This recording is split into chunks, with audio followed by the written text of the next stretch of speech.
There we go. And now again, I'm very excited to introduce our speaker. So he's up there on the screen now, Kenneth Heiner-Moller. He joined us last year. If you were at our conference last year, he came in at the end and did our closing keynote from overseas. So it's very exciting to have him in real life and to have our first in real life speaker in 2 years. So for all of you guys to know, the last time we were able to do this was in 2019, which actually that's 3 years ago. So it seems like a very long time. So Kenneth was hired as Canada Soccer's women's national team head coach and National Excel program director in 2018, where he posted an international record of 20 wins, 5 draws, and 10 losses. During his time as head coach, he qualified Canada for both the FIFA Women's World Cup France in 2019, as well as the Tokyo 2020 Olympic Games, with a second place finish at the 2018 CONCACAF? CONCACAF. Okay, I was missing a noun there. Oh. He was also an assistant coach with the women's national team and helped Canada to the bronze at the Rio Olympic Games. He's now returned to his native country, to the Danish Football Association, as the head coach of education, and that started in the fall of 2020, right? Yes. In the middle of COVID. Excellent. He holds a Master of Science in Psychology and also has a minor in Exercise and Sport Science, and is going to speak to us today. Thank you. Thank you very much. Thank you very much for the presentation as well. Now I know I have to now push the Share. screen. All right.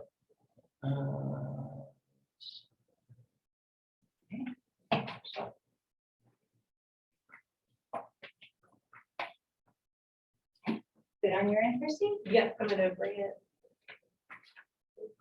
Well, like Kirsty is working on this, I just want to say thank you very much for the opportunity to come back to Canada. I actually haven't been back in the country I lived in for more than 3 years since I left in 2020.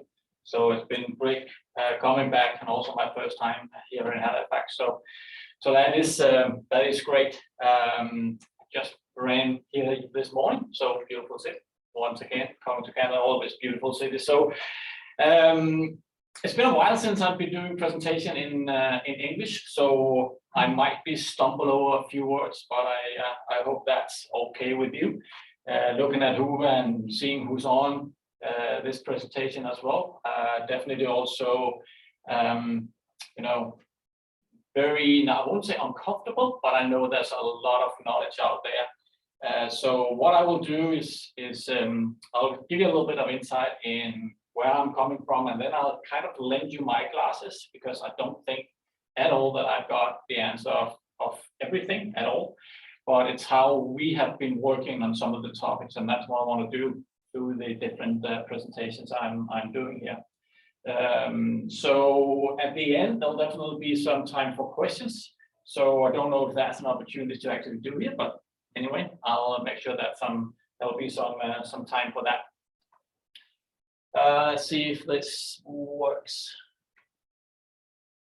I just want to do it by hand. So anyway, this is the topic I'm talking about today: creating and managing good sports environment for children. I think if you look at the landscape all over the world, every time any company or any organization or any kind of person who's actually want to be involved, they talk about the kids as the future, but also the kids where you want to make sure that you emphasize everything you do, if it's coach education or whatever. So that's going to be my topic for today. Oh, no, working. Then I'll talk a little bit about talent development and performance tomorrow. I'll also do something on modern leadership. That's going to be tomorrow as well. So this is, so to begin with, I was asked, so what do you want to do presentations regarding? And the first thing was about the coaching of kids. So I just took the cursor here. So all these are education modules, and our education and Danish FA is something that is accepted and approved by UEFA. It has to have some kind of certain context and content. So all these, that's called C, C2, C1, C2, and C3. are grassroots, more or less is for the kids. So as I was doing or revamping everything on the C license, I wanted to make sure that I could pass on whatever insights I've got on creating the new C license to you, because it's for the grassroots, it's for the kids. And at the same time, we were also redoing the League Youth A and Youth B. So where these basic coach education program, we want to do them. If you go at the C, it's for the kids. B, you're talking about units, like it's 5v5, 7v7, but you never get an A license before you actually coach 11v11 in our system. So, but where the Youth B and Elite Youth A are at is more of the environment. And we did that, or redid it as well. Elite Youth A they had a pilot happening when I was coming back to Denmark, but then we had to do Youth B. So a lot about environment and going from being a child or kid to youth, that's Youth B, and then going from youth and then into senior, that's more for Elite Youth A. And then the last topic I'm doing a presentation about tomorrow is about leadership. And I think a lot of what's happening in this education on the pro license, so that's the highest education you can have, and that education you need to have to actually coach a team at the highest level. And while I was doing my pro license back in the days, I can't even remember when, it was a lot about actually being a manager, being on the pitch, making sure that you can handle a session. Nowadays, it's different. Nowadays, you're managing a staff of potentially like 10 to 12 to 14 to plus. Our national team, who just went to the US, had more staff than players. I just visited Belgium, who had what they call a very tight staff of 32. So you have to manage 32 staff, and then also potentially a squad going to the World Cup of 26 players. So leading and being a leader is a big part of actually also being a coach. And then also because the role I'm in now, I'm managing a lot of things. So leadership is what I'll say the topic I value the most. I love the topic. I love the core of it and improving in it, because I know I don't know everything there is to know about it. So this is what I miss the most of not being here in Canada and not being in the position I work. I've seen a lot of you are still coaching, which is great. This is what I have to leave, and I miss it, and I miss it almost every day. But sometimes you get called on, and then you need to be there.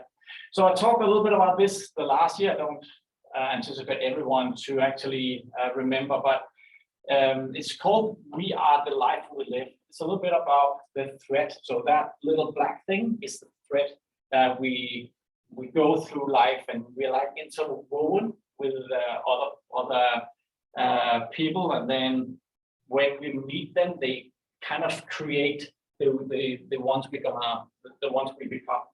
So this is what I've been going through from years ago and then until I'm here. So what I'll just say is that when I took the minor sport, I met some of my best friends, some of the friends that I opened a school with, some of the friends I'm coaching with, some of the friends, one of the friends that was my main man at my wedding and all that. And I remember I was just coming in on the last position or place into that education system. So if I hadn't went into that education system, my path will be totally different. Same of reading psychology. I was injured. I played in Hungary as a pro. I wanted to look into psychology.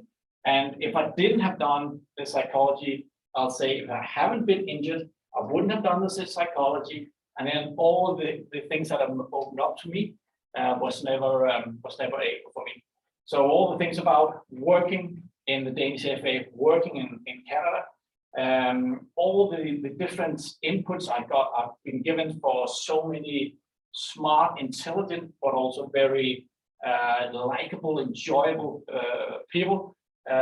Something I would call this thread of my life, and what have gotten me to who I am today. So these pictures are not what I am, it's more like what I've been doing, but who I am is everyone I've met along the way. And those are the glasses that I see all these topics through. So again, I might not be right, but this is my view. Some of the things I'll be referring to will definitely be research. So it's not just, I'm finding out something, but it's just that these are the inputs I've had throughout my life, my professional life. So coming back to this also, because I want to ask you this one, just from a reflection point of view. These are some of the topics I'm going through, right? And I'll be potentially creating the frame, but going into a presentation for me, if I was just being where you are, was, well, he's always talking about where he's from, and I cannot talk where you're from. So if I'm creating the framework, I'm talking a little bit about the center of sessions. And then I wanted you to have this reflection as we're going through. So who is at the center of your sessions? Do you have a strategy for children? And if you do, is it the right one? If you don't, why don't you? Why haven't you got a strategy for children? Also, what do children learn in your environment? Well, that's one of the topics I'll definitely be keen to look at. And then do the environment support the passion for sport? So for me, creating the best environment for children who you want to have to progress to be a national team player is exactly the same environment that you create for someone who's just staying there for the rest of their life, just enjoying the sport. And I think that's the number one thing when we talk about the C license, making sure that we as coach educators make sure that our coaches can create an environment where it's so enjoyable that you do not want to leave, or more or less you want to come back the next day and the next day. And it's no different if you want to be an elite player or if you want to be just a player who does it for leisure. But that's just about framing what I want to speak about and what's going to happen the next, 45 minutes or so. So here we go. So this is the headline: creating and managing good sports environment for children. Now, I want to go back to where we were when I was, a little bit before I actually came into the role as head of coach education, about getting on the same page. Because that's a massive thing to make sure that everyone is on the same page if you want to create and manage good sports environment for children. And when I said getting on the same page and everyone, it's clubs, associations, it's community, municipalities, and all that have to be on the same page. Then something about creating context. I think what we were very lucky with, but also utilized, was actually standing on something that was bigger than ourselves. So instead of just saying, well, we want to create a children's strategy that's just for the Danish FA, we're actually stepping on something that was way bigger than just the sport. And then I want to just give you some insight on moving forward, what we are doing, because we are still in the progress of actually making sure of this strategy. So we created a strategy. That's easy to actually have it out there living. That's the difficult part. I'll show you some of the things that we call locomotives, who's driving the strategies. So getting on the same page. So this is actually something that goes back, you probably know, like to the 80s, about the burning platform and incidents was happening. I think it was at the North Sea. And it was so the reflection when you're talking about a burning platform is to create an urgency, like in your mind that there's an urgency, we need to do something. And there was definitely a burning platform a couple of years ago when we looked at the Danish FA and how children actually were playing or not playing in our class. So this is Denmark, and I'll take this just to show you. So as you can see, Denmark is a small country, by the way, but it's split into a lot of regions. And the regions are the ones who has, up till the age of 12, they got the responsibility for the kids. So beyond that, it's going to be either the central, the red DBU, who is the Danish FA, or if it's still leisure, it's still in the regions. But everything's happening in the regions. But what was happening was the regions were shouting at the FA, and the FA was shouting at the regions, and the clubs were in the middle, and the children were definitely not the one who profited from all these discussion and arguments and so on. Also, we had this discussion, and I guess you got that discussion as well, not to go over all the numbers, but everyone knew that if you play a game and you play 5v5, then you got, more touches, more passes than you do when you play 7 against 7. And if you go all the way down to under 13, different of these regions wanted to do 11v11. And if you look at this about having a great child environment, and then you look at the number of touches you're having, then that's just ridiculous. It's not in the interest of the children or the kids or the players. It's only in the interest of whoever's actually making rules, because it's easier. So just on the ball possession per player and successful passes, you can see there's absolutely no idea and no such thing as a good argument. So this is something that I recorded summer and a year ago, just being out. I was in one of the regions just recording a session, a game.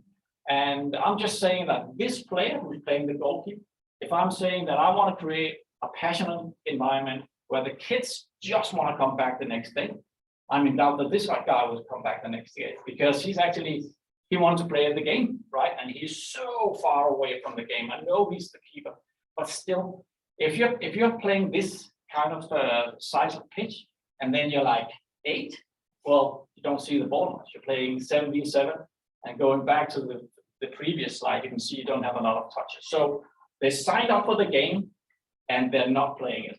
And we want them to make sure that they do play the game. So still this about the burning platform and the urgency as well. And then this is just about the clubs, and we lost, like these are all the players from the age from 0, we say, and then to 12. If you can see the decline in all the different players, and it's boys and girls, so going from 130 plus thousand in 2018 to 115 in 2020, and that was definitely a decline that we saw could potentially continue, which will hurt the clubs, it will hurt the society, it will hurt in the long run, the national team. Everyone would be hurt if this actually continued. So what finally happened was that someone actually did this.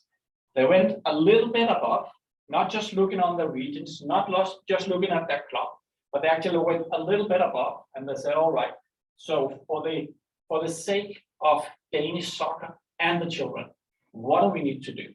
What do we need to do to make sure that the kids want to come back into our game? They got like regional board members. They got like board members from the Danish FA. They got talent developers. They got children's developers. They got someone from the ministries who were into teaching, to all get together to see, so what are the options? So what have we got? The burning platform, for sure, there's some kind of urgency. So what have we got? So beside that, the urgency, we also had this thing about what you actually learn when you sign up for well, potentially all games, but I won't speak about all the games, but I'll speak about soccer, because you do get something. It's not just improving on actual playing the game. And that was crucial, because we wanted to make sure that the parents knew that, you've got to have a great in-swing, and you can definitely have a great pass, and it'll stay on the ground. We'll make sure that, but they'll learn more than that. I mean, you from previously that some of the things that the game of soccer could was the best translation I can find about forming, because we got the education, but forming is more like the way you grow up as a person, how you integrate in society, how you actually become a citizen. That's what we felt, what we've seen through research, that's actually what the game can do. So if you look at this around, so what are the different, I've just put a few things up there. Being diligent, that's what you learn when you're actually coming to the game. Commitment to fellowship. If you're not coming to the session, the coach will have you like a squad of 1 shot. Waiting your turn, same thing in a conversation. If you cannot wait your turn, and children definitely in these days, maybe like giving a lot of time by parents or everyone else. So this is about waiting their turn. We don't want to have sessions where they stand in line, but think about like waiting for your turn is definitely something that is also forming for being in a conversation, also being just a normal citizen. So being on time as well, session starts on time, assessment on need help. That's what the entire game is about. When someone fails, your system. And all of these things were something that happened on the pitch that we could just highlight and say, you know what, if we highlight what actually still is going on the pitch, that's something we can tell the parents, bring your kids down, because we'll make or we'll assist on actually forming your child, your kid, as Hill said. Then we looked into some of the research again about this 21st century skills. So what is actually expected of kids in the 21st century, or just for people in the 21st century? And we looked at more or less not the same thing, but these 6 factors everyone's saying is going to be key assets in 21st century as a skill. So this is about critical thinking, making sure you can ask questions, you can connect the dots. You can be critically, you're not just taking everything in and just accepting that. You're actually being a little bit, you got to filter. That's what you do when you have critical thinking. Citizenship, making sure that you do something for each other, for the community, making sure that you're actually participating and contributing to where you're at. The growth mindset, because everything also outside the pitch, you have some knockdowns. The tenacity of actually continuing. That's what you can also learn on the pitch, but we need to highlight that. Communication is key in every kind of social activity, as in the game of soccer. The creativity is something that we definitely need on the highest level as well, but also something that you as a coach could put a session design around and make sure that, because creativity comes from actually coming outside of something that's very formed. And then collaboration, which is more or less definitely what a team sport is all about. So this around having,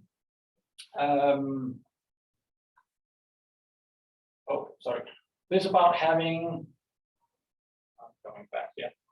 So the burning platform, knowing that the forming has always been a part of coming to a soccer club. And then something about the 21st century skills. We knew we were getting on the same page. We knew where we want to take this to continue or start creating and managing good sports environment for children. Now, this about creating context, as I said, is something, so we just don't want to come out as the game of soccer has like invented anything or everything, but we could definitely build on something that was already there. And I know that, well, I don't know, but I could imagine that this convention of the rights of the child that comes from the UN might not have been developed for the sake of Denmark or for the sake of Canada, but there's something in there, because it's I won't say it's basic as we know it, but it's definitely not as basic when you look beyond Denmark and potentially also beyond Canada about all these different conventions. But one of the things that definitely struck was if you go to the Article 3, because that was something that we could find useful. Again, a platform to stand upon and say, you know what, this is exactly what we need to do in Denmark. In all actions concerning children, the best interests of the child should be a primary consideration. Now that's in the UN Convention of Children. So it wasn't the Danish FA who came and said, you know what, we need to do something where the child is actually at the center. It was the UN. And no matter how big a brand the Danish FA is, well, the UN definitely beats us by quite some margin. So that was some of the inspiration that we used, or some of one of the platforms, and then the iCoach Kids, which is more like hands-on, making sure that it's an online platform, and it's something that's free, but they got so many interesting things they want to communicate across sports. So getting a lot of inspiration from those two was definitely something that we benefited from. And again, if you got an idea and you go like, you don't want to do it for the benefits of the children, which we actually, UN just said, then not too many, people would raise their hands to be against them. So with those two stepping stone, or those two platforms, we created, or we started to build on this children's strategy. And this, I'll take you through how we got there, but this is actually the end. So about the player in the center, it always has to be about the player or the child. Around them is what we call I can't remember the venues where they're actually at. So where are the kids going?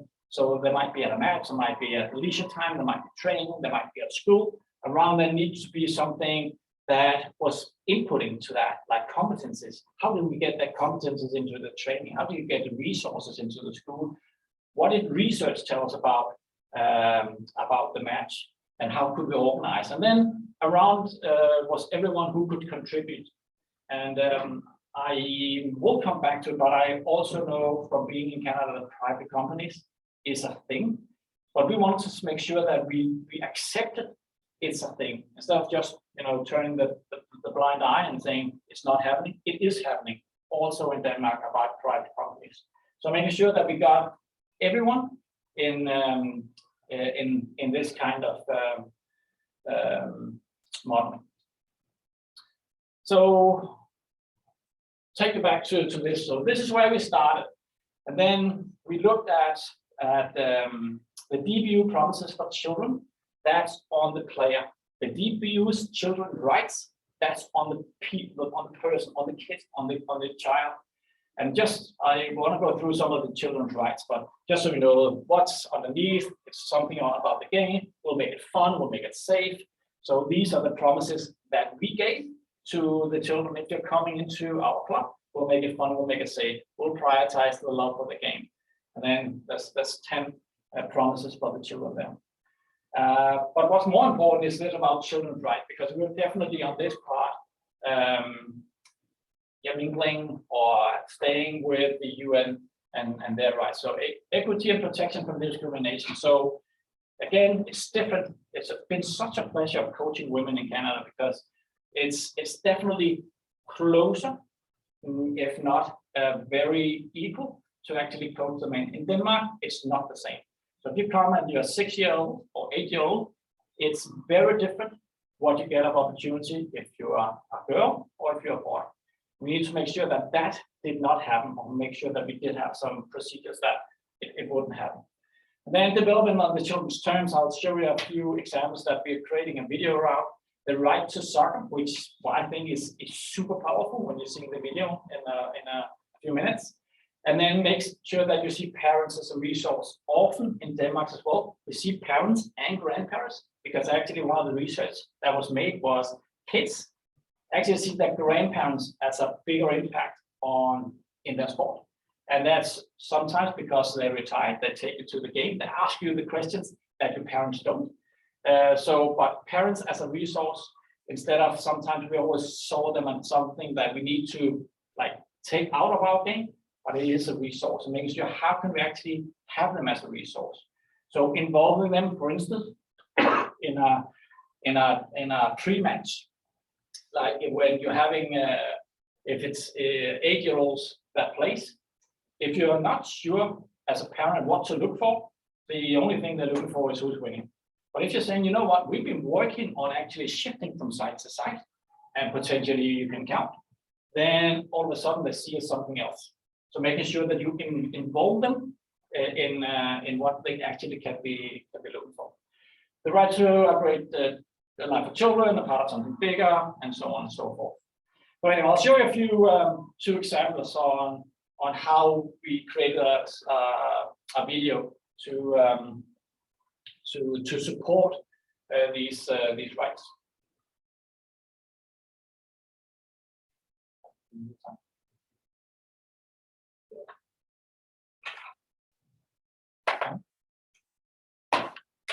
Ikke afvise børn, der gerne vil gå til fodbold, og hvis klubben af den ene eller anden grund ikke har plads til spilleren, er det klubbens ansvar, eventuelt i samarbejde med lokalunionen, at løse udfordringen.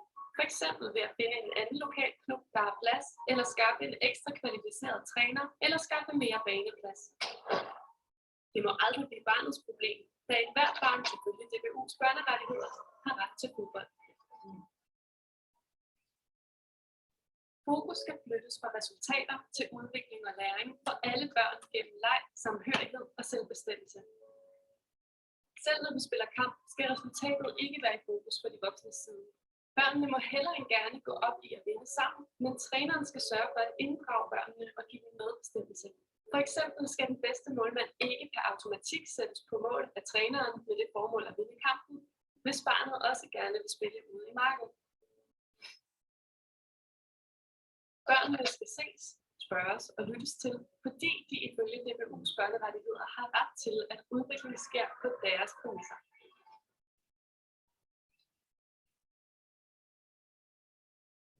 So for me, like two strong messages. One where I go like, it's if you cannot come into our club because there's a waiting list, and that happens definitely. You can imagine also in Canada, then it's not your problem, it's our problem. And we'll make sure that we take care of you so you can actually come into an environment where you can play the game. So a few videos has been created, not by me, but some great people at the Danish FA to support this. So this is about the player in the center, making sure that what about the match of leisure, the school and the training? I'll be, because I've mentioned this already. Competences, what do we need? What about resources? But always with the player in the center, always with the kids in the center. And then making sure that we took everyone that was actually influenced or could influence the player in the center and took them in, like for the federation, the parents, municipalities, the clubs, and also the private companies, because they are there, making sure that we created something that could involve or include everyone who is outside in the bigger circle. Anyway, so going back to this, getting on the same page, the burning platform, the forming, the 21st century skill, creating context, like standing on templates or standing on something from the UN and I coach kit, so actually being able to create a strategy for children, and then what? So this is where we're at right now on the moving forward, making sure that we do create a managed sports environment for children. All right, so we got these locomotives, and I'll be sure to make like some of them I'll highlight because it's definitely in my area. So we spoke, or we do speak about locomotives, obviously, because there needs to be a driver. So what drives this strategy? How can we make sure that the strategy is not something that's on paper, but it's actually out there living? And the first one is definitely on me, I'll say, to educate more coaches with C licenses and experts at coaching children. Now, we've always got this issue that if you are great under 10 coach, you want to be an under 12 coach. If you're great under 12 coach, you want to be an under 14 coach. Because if you're a head coach at the senior, everyone looking at you. That's where the fame is at, and where the money is at as well, which is an issue. If we want the best coaches down there where it matters the most. But we can definitely make sure they're good enough. That the coaches that actually do have sessions with kids are good enough. So what we took, I wouldn't say, but what we got inspired by was the good old Lego brick. So why not? Well, it's a game of soccer, and then Lego should be very much like intuitive what we got out of that. But if you look at this brick, and then you should go like, so how many different ways can you actually have this brick and another brick get together? How many different ways can you make them actually match? And what about if you add a third or fourth one? Like, how can that actually be made? And then you go like, wow, there's so many different ways that you can just with 5 bricks. I won't say the number, you can see it yourself. With 5 or 6 bricks, the amount of different ways that you can collect them is beyond imagination. And then you go like, well, it's a little bit about the same in our game. So no situation in our game is the same. There might be similarities, but it's never the same, because on the big pitch, 11v11, you can see this is just some of the lines where they statistically are standing. It's beautiful coloring and art example, by the way. But also if you go into 5v5 or 3v3, like it's different, so many different situations. So you can put it together so many different ways. And that's why we say our game is complex. We don't have a lot of set pieces. We don't have a lot of sets where I can actually say, now we're in a situation, everything looks normal. When you can decide is when you give up the ball, or when the opposition is making the first kick. So these are just some, like, one of my great mates, which I'm actually going to visit in Boston in a few days. So he created this, and just about the visuals, about the complexity of our game, that just had this Lego for me all over it. So I'm gonna show you a video. So the Kirk family is the one who created the Lego. So Kel, who's you're gonna hear in a minute, together with some of his co-creators of something called the Lego House. He is also the board, board member, head of board, anyway, but also the third generation Lego. And they talk about the Lego House. Just play it.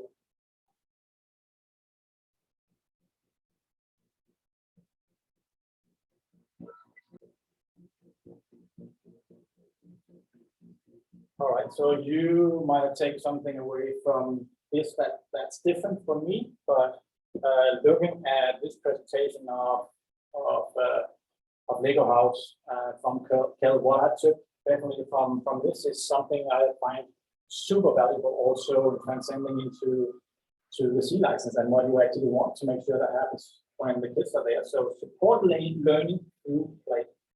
So too many times I will say I've seen sessions that's built on drills that is not the game. It's not like that's the playing, making sure that they play, then learn. You as a coach, you need to support that. That children use creativity and be still stimulated to develop themselves. They don't even need a coach. They need parameters. They need something that can actually, a framework where they can, get creative. And then they create on their own. And then children learn best when they are having fun. Now, fun is not about every time about a laugh or a giggle, but it's just an activity in itself that they find enjoyable. And then what I love about one of his work, as we said, we don't know if it will work until we put it in front of the kids. Sometimes we as coaches, we say, well, that's on them. If we create a drill and it doesn't work, that's because the players are not good enough or the players haven't figured it out. But that's actually how you validate if your session design is good enough. Can the kids do it? You're good. If they can't, it's on you.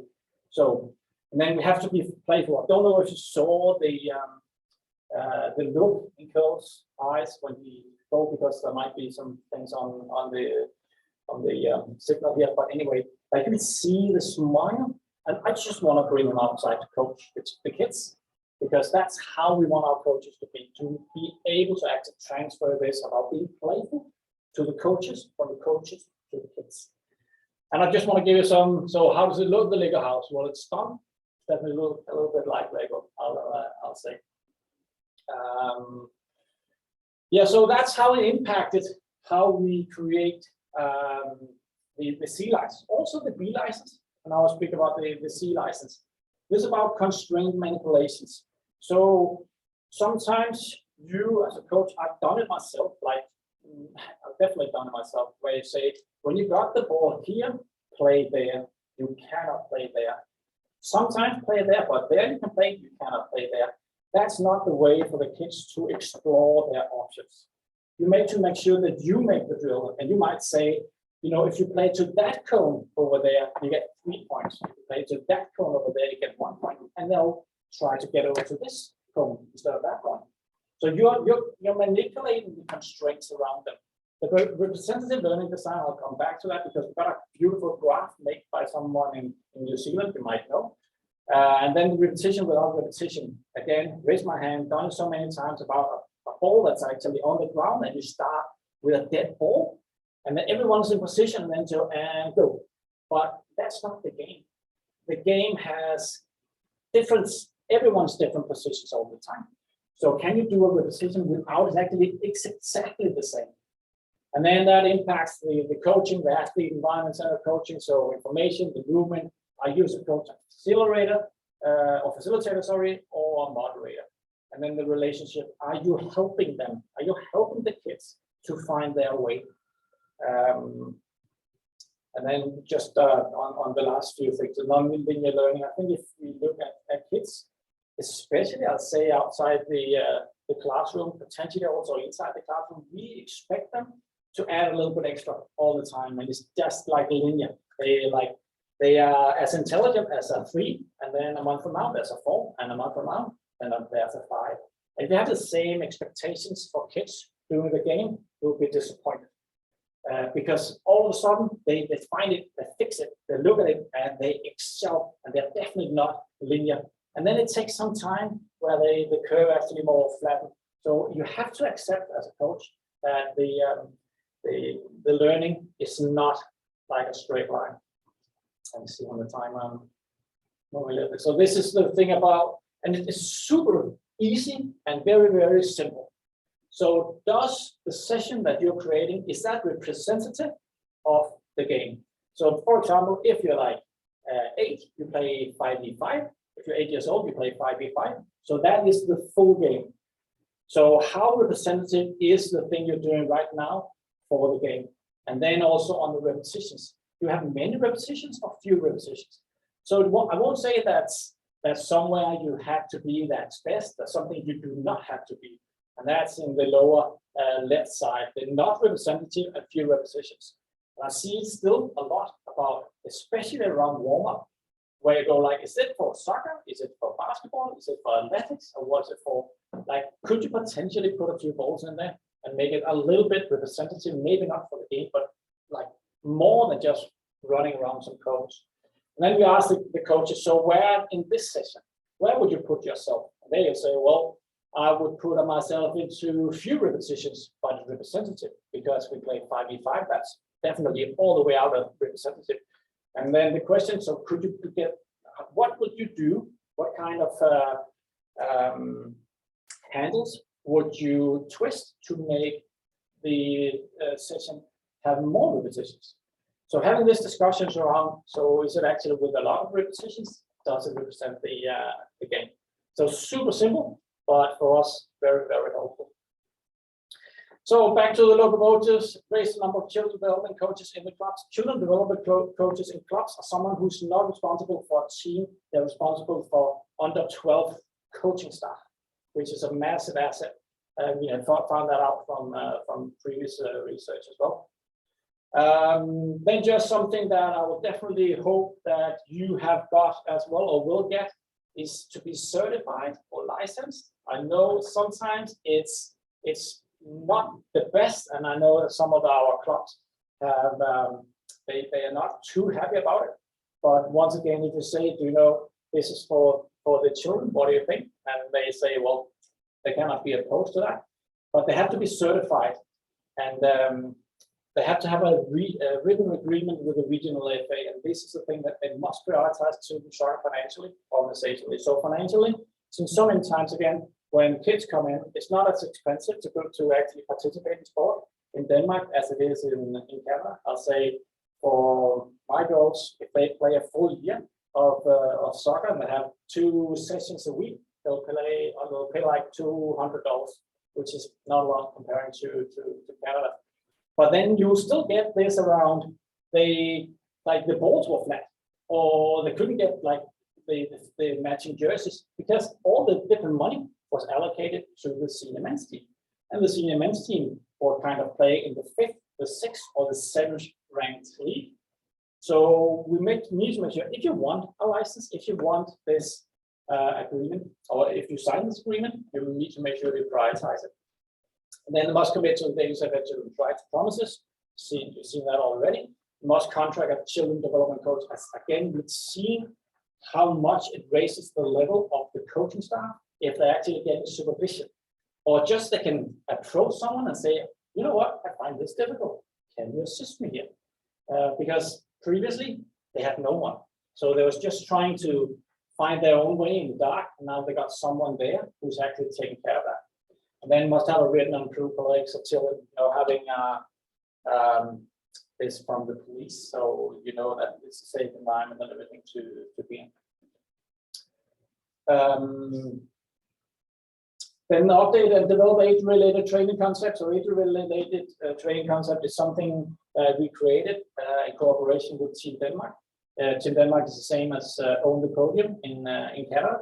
So this is about how do you actually approach and train children before, during, and after puberty, because it's not the same. Like kids are not small adults, they're kids. So how do you want to make sure that you train them the right way? The same about adolescence, which is super tricky, because as soon as you step into adolescence, it's very different than when you step just out of the adolescence, but you're still in there.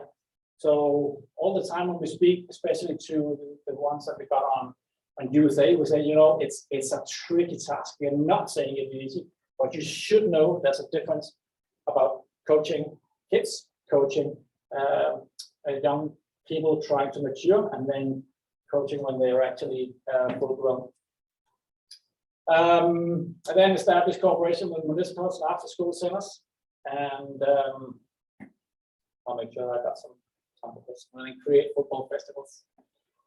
Those will be the 6 locomotives that we got put into action. So that is, for me, creating a managed good sports environment for children, like getting on the same page, creating context, and then where we are right now and moving forward. I'll come back to one of my first slides, just to make sure that you got this fresh in your mind as well, because I've been telling you a little bit about who is at the center of our sessions, or what we want to do. I'm not saying it's perfect. I'm not trying to paint a picture that's beyond like anything. But do you have a strategy for children? Like when they come in, do you have a strategy? What will they need? What will they expect? Or what can they expect? How do you actually deal with parents in your sport or in your club? What do children learn in your environment? Do they learn beyond the X and O's and the hoops and all that? Like, do they learn about life? Are you actually, is that some thing where you can actually get more players, athletes into a game? If I as a parent knew that my kids were actually learning more than just passing the ball, of getting into a club, I'll definitely be, you know what, that's beneficial. And then do the environment support the passion for sport? So not just about creating the best athletes or the best soccer players are here, but also just falling in love with the sport, continue to be in love with the sport for the rest of their life. So I'll rest a little bit there at the end, but anyway. Thank you so much, Kenneth. Yeah, thank you. That was so good. And Kirsty, I was just thinking we need to make notes, and all of our coaches online, the tie to the UN rights of the child just was something we haven't heard here. And it just made so much sense when you said it. I went, why are we not focusing on that? And really, you know, we say athlete centered, yeah, but what does that mean? So you gave us a really great start of, you know, what can that mean in practical terms? So thank you so much, coaches. So again, we do have a couple minutes for questions. So I'm holding my laptop because I have your questions open on my computer. So I have the chat function open. So again, if you want to ask any questions, we're a small enough group as well. If anyone wanted to unmute your mic, you can go ahead. And there we go. We have the first couple questions. Okay. So from Darren, what age do you feel specific sport specialization should commence? So actually, when you look at the way we approach the children's strategy, we say children is up to the age of 12. And it's just to have a definition that's clear. I know someone will already start. And one of the strategies, or one of the things in the strategy is that if you decide to be fully involved with the game, that's great. If you want to do something else, that's great as well. Try to go with something called 2 + 1 + 1. At 2, something that happens at the club. 1 is that something that is voluntary. The club should be able to provide you with that. And 1 is if you do want to have something like that's above what's actually asked for. So what we find is that we haven't solved the thing around.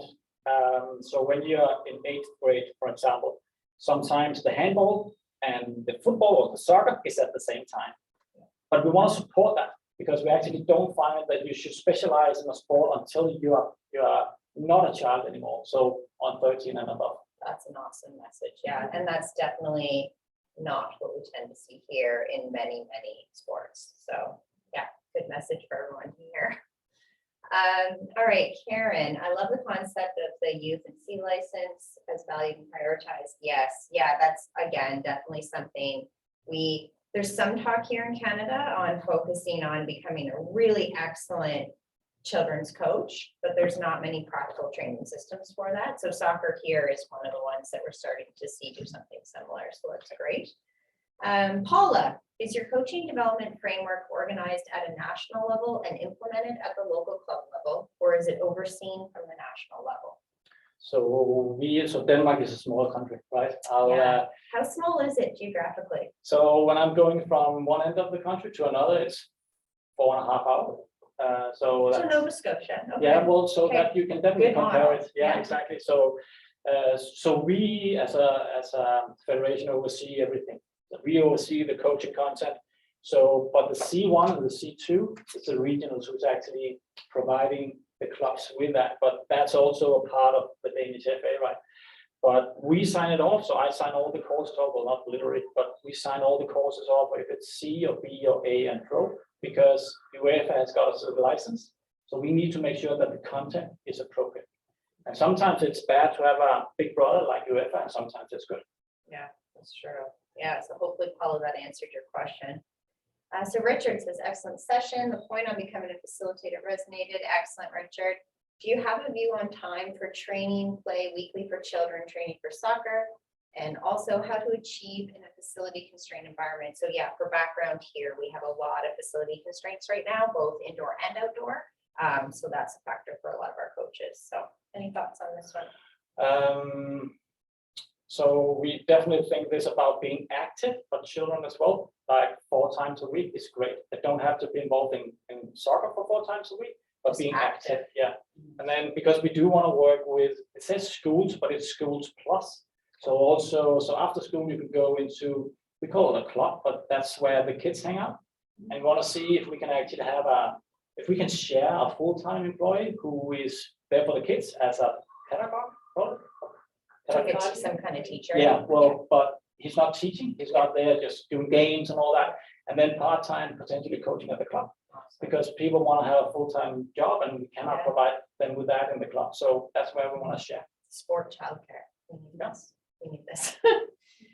Yeah, and then Richard says, for reference, the current standard is about 120 minutes a week of training from clubs for kids and a game every second week. So that's quite a bit of time. Yeah. Okay. Thank you. Awesome. Does anyone else, we have a couple minutes, well, 1 or 2 minutes. Does anyone else have any other questions? And I also did put in the chat, if you think of any questions later, put them in the Hoover app, because Kenneth can see them and we can follow up with Kenneth as well and get them answered after the session. Kirsty, I closed my computer, so just let me know if any more questions come up. Yeah, I will. Okay, and if not, you guys, we have a quick break. So you have half an hour again to step away from your computer, do whatever you have to. And then our next session is at 3 o'clock. It's going to be a great one. It's going to close the virtual portion for today. It's with Aisha on the TEA of diversity. Again, really looking forward to that one. So if you come back, that one is a large plenary session. Make sure, again, as I said before, leave your Zoom if you're in it right now. Every session has its own link, so you do have to exit and then re-enter to the session you'd like. Last little check on questions. Anything there? Nope. No, great questions. Thank you so much, Kenneth. That was really great. And yeah, bye guys. We'll see you very soon. That's not closed. No, we're still. Oh gosh, sorry. That's okay. We have to stop recording. Yeah, I'm trying to find my mouse. Thanks, Jose.